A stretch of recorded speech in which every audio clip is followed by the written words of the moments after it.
Everyone, it's Zach back with a new mortgage video. Hope you're all having a happy Monday. If this is your first time seeing one of my videos, welcome to my channel. If you're a returning viewer, welcome back, where I'll try to demystify all things mortgage related. If you find this content helpful, please like and subscribe.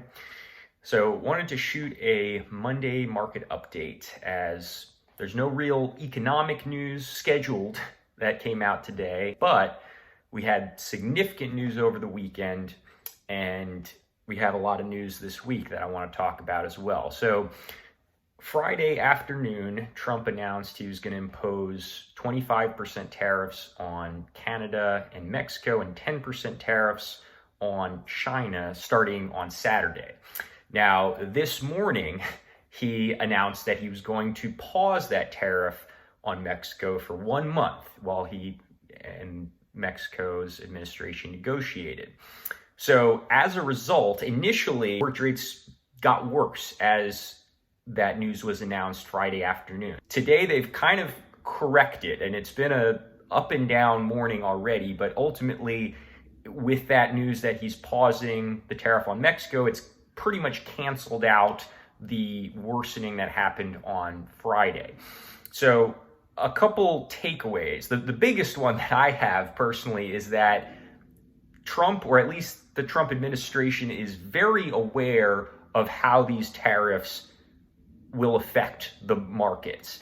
And it's not a coincidence that now twice this has happened, where he's imposed a tariff. First it was on Colombia, and then these three this weekend, over the weekend when the markets are not trading, and then almost immediately, as soon as the markets open, basically pulls them back in some way. With Colombia, he pulled them back immediately because they met his demands.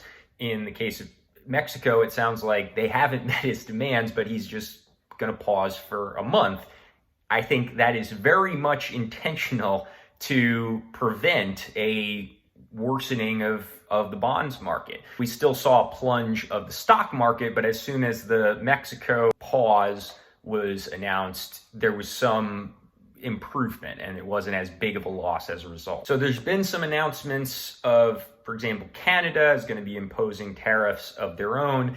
I don't think that is going to really worsen things more. I think the markets are expecting that, but really, obviously the news is going to trump all else, pun intended, but I think what the market thinks is the long-term goal is really going to play a factor as well. And whether they think this is a permanent long-term thing, that he is actually going to keep 25% and 10% tariffs for the entirety of his presidency, that would be inflationary, and the markets would definitely react differently to that than they would if they think this is a negotiating tactic to try and get better terms with these countries. And based on the reaction so far, I think it is the latter. That's how the markets are perceiving this, as not something that's going to stay in place long term.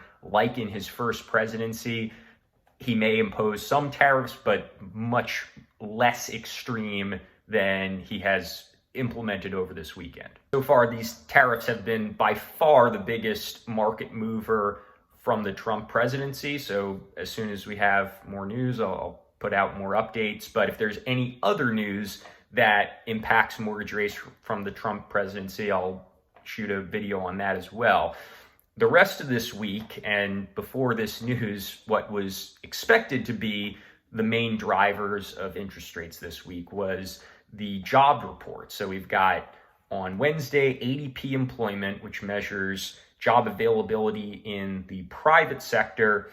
Then on Friday, we have unemployment rate and non-farm payrolls, which measures job availability in government, and it includes public companies as well. Those three together will paint a pretty good picture of how strong the job market is currently. Any perceived weakening of the job market will likely help mortgage rates, whereas if the data points to the job market still being very strong, as it has been for the past few months, we could see a rise of mortgage rates as a result. As always, if you have any questions, shoot them below or feel free to call, text, or email me.